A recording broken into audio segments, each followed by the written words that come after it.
assis sur le trône, seul soit la gloire. Bienvenue à ce programme dénommé le journal prophétique. Nous consultons le royaume de Dieu et nous vous révélons le plan de l'Éternel, et nous consultons le royaume du diable et nous amenons à détruire les œuvres des ténèbres. Et nous conseillons les rois à la section, à l'exercice et à l'affermissement au trône. Et je tiens à vous donner une prophétie sur les jours difficiles de l'Église. Les jours difficiles de l'Église. Vous savez, nous sommes l'Église de Dieu.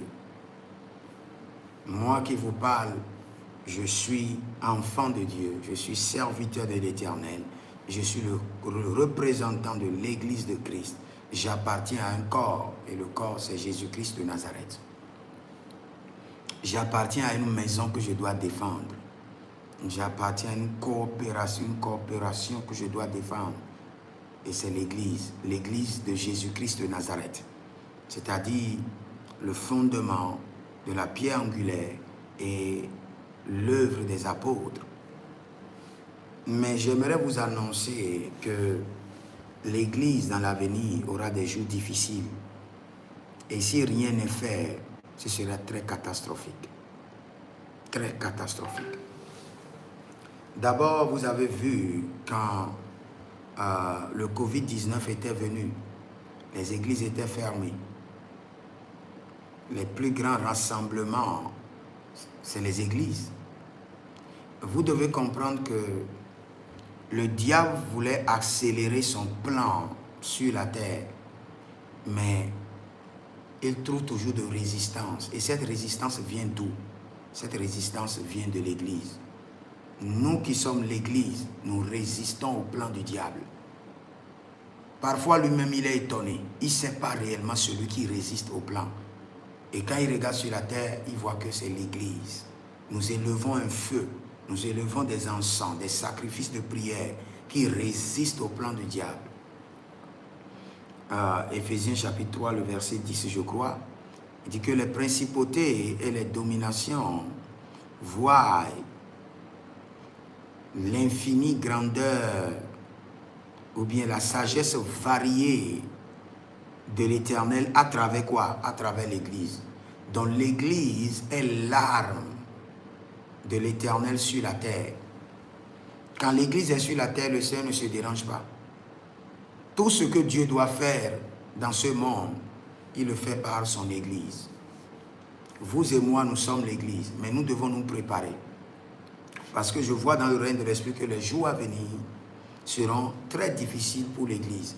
Même les pays de grande démocratie vont voter des lois contre l'Église. Je répète, même les pays de grande démocratie, des grands pays laïques qui respectent la laïcité, où dans ces pays, différents types de religions sont respectés, vont voter des lois contre l'Église pour serrer l'étau contre l'Église. Et ce que je vous dis, c'est cette année. Je ne parle pas de l'année prochaine. Je parle des 3 derniers mois de l'année 2026. L'étau va commencer par se serrer contre l'Église. Vous savez, en novembre 2025, j'avais donné des prophéties qui doivent s'accomplir sur l'année 2026. Pourquoi je l'ai fait en novembre? Parce que beaucoup d'hommes de Dieu le font en décembre ou début janvier. Et quand vous regardez les prophéties que j'ai données en novembre 2025, la 3e prophétie, j'ai dit qu'il y aura des soulèvements en Afrique du Sud. Et ces soulèvements peuvent amener la guerre. Et là où nous sommes maintenant, il y a des soulèvements en Afrique du Sud. Je dis, je vois des soulèvements en Afrique du Sud. Et ces soulèvements, je ne comprends pas, mais ça peut amener la guerre.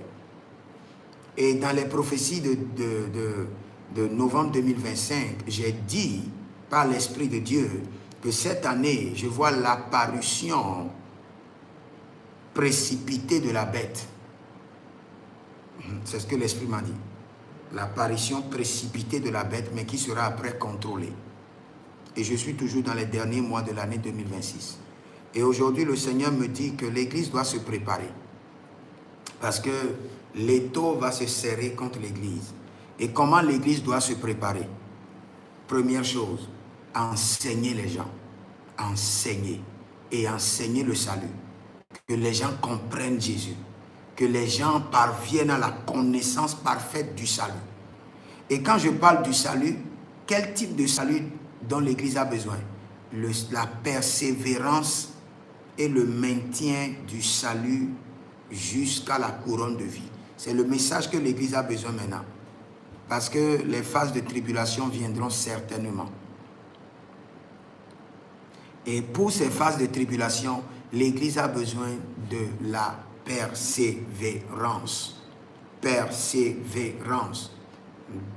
Avoir le salut, maintenir le salut, persévérer dans le salut jusqu'à la fin. C'est le message dont l'Église a besoin actuellement. Et après ça, que dans chaque maison, apprenez chaque famille à être une cellule de maison. Apprenez chaque famille. Si aujourd'hui il y a de confinement et vous devez seulement faire le culte en ligne, si les familles ne sont pas consolidées par la parole, si dans chaque maison il n'y a pas une cellule, dans chaque maison, les familles ne sont pas capables de diriger la vie spirituelle à la base, beaucoup de gens, même au sein de l'Église, vont quitter l'Église. Il y aura de dépression et l'Église ne sera plus cette force que le Seigneur a établie. Donc dès maintenant, commencez par vous organiser. Et les églises qui disent que les réseaux sociaux sont démoniaques, on ne doit pas être sur les réseaux sociaux. Dans quelques jours, vous allez comprendre. Quand nous serons dans les confinements, vous allez comprendre. Préparez-vous sur les réseaux sociaux et commencez par enseigner.